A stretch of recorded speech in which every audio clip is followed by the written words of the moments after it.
What's up guys, Shane Starnes here, and I've been using the Pixel 3 XL as my main device for the past several months, but how has it held up over time? This is my full review of the Pixel 3 XL. Let's go ahead and get started. If you're going to be purchasing the Pixel 3 XL, chances are you're purchasing this phone because you know that you're going to get the best overall camera experience. Now when I say the best overall camera experience, in my personal opinion, that's going to be with the rear camera and also the front-facing camera. In great lighting conditions, you're going to get super sharp photos with great dynamic range, great contrast, and great colors. One of the standout features of the rear camera has to be the best shot feature. This feature pretty much eliminates image blur, so when you have a moving object or if your hand's moving, a lot of times you'll see a little bit of blur on the photo. The camera takes a burst of shots and then it chooses the best image for you. That means if you're trying to take an image of a flower and the wind is blowing it around like crazy, you're going to be able to get a perfect shot of that flower regardless of how much it's moving around. Portrait modes on phones normally leave some parts blurred that weren't meant to be blurred. I find that the portrait mode on the 3 and 3 XL have sharp outlines, and it only really blurs the part of the image that you really want blurred. I also find that this camera has the best dynamic range of other cameras that I've tested, and you're really going to get lots of extra detail that you wouldn't normally get in the darker or shadowy places of an image. One of my favorite features has to be the wide angle selfie mode. In fact, I use it all the time. There's nothing more annoying than scrolling through a social media feed and seeing pictures of just people's faces. It's basically the same picture over and over again, but with the wide angle selfie mode, you can get those that are around you, and you can also get the place in which you are and share those experiences with others. The next standout feature has to be the front-facing speakers. This was a feature that I was a little disappointed with at first because I found the speakers to be muffled. I don't really know how to describe it, but the speaker quality in the beginning on this phone wasn't great. But now that we're 3 months out and there have been several updates to this phone, I feel like the speakers have been much improved and I don't get that muffled sound. In fact, I get really nice, clear, crisp, clean sound, and it is super loud and it's coming directly at my ears. So this makes for the perfect media consumption when you're looking at the screen and you have that sound coming directly at your ears. I'm also absolutely loving battery life on the Pixel 3 XL, and that's gotten better with the updates as well. I'm now getting about 6 or more hours of screen on time. I'm also plugging my phone in the evening with 30 to 40% of battery life left. So this phone is easily able to last me through an entire day. I'm able to use it as much as I want, and I'm getting up to 6 hours or even more of screen on time. So for me, this phone is getting outstanding battery life. I really love the fact that Google has included the pressure sensitive sides on the Pixel 3 XL. Now I do wish that I could kind of change the action or the functionality of that, but I do like the fact that it does bring up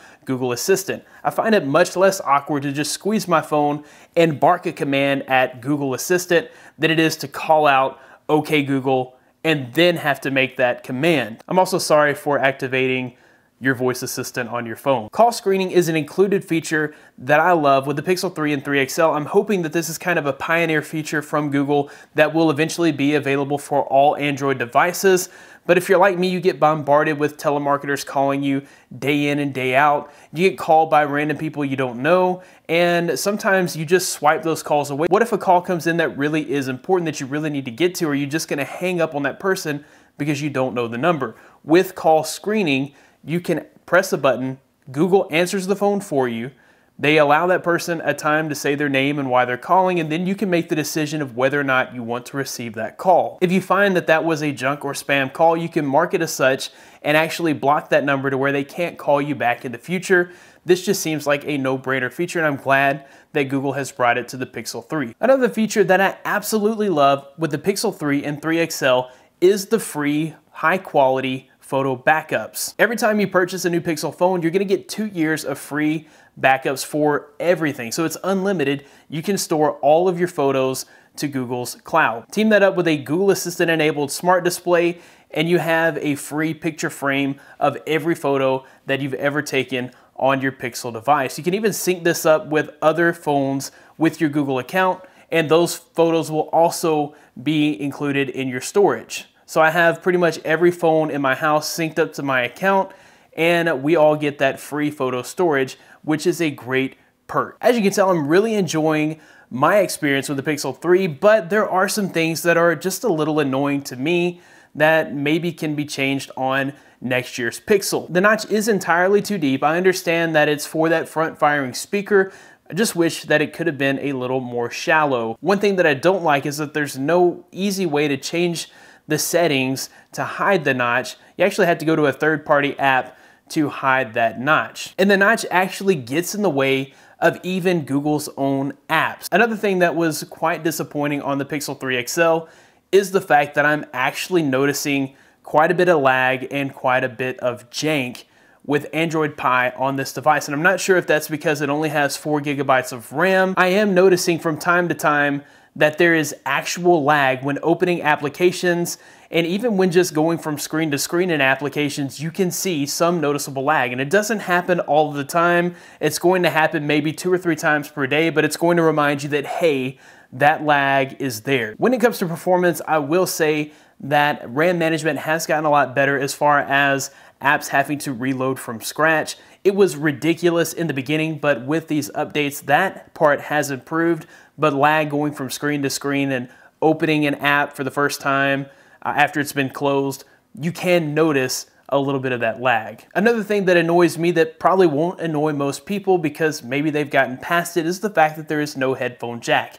This has ruined many lunch breaks for me as I forgot my dongle or I left it somewhere and my headphones are now useless. Keeping up with a USB Type-C dongle can be a bit annoying. The display on the Pixel 3 XL is really good. It is super sharp and has great colors, but it doesn't get as bright as I would like it to be. As long as I'm indoors, the phone gets plenty bright and I have no issues with the display. It's when I take the phone outdoors and I've got to automatically find my brightness slider and crank it all the way up. I should be able to see the phone outdoors at half brightness, but I find myself having to crank up the brightness all the way, which kills the battery a little faster. And even when it's cranked up to max brightness, the brightness on the Pixel 3 XL doesn't really compare to a phone like the Galaxy Note 9. The last thing that I find issue with that may not be an issue for most people is the price tag on the Pixel 3 and 3 XL.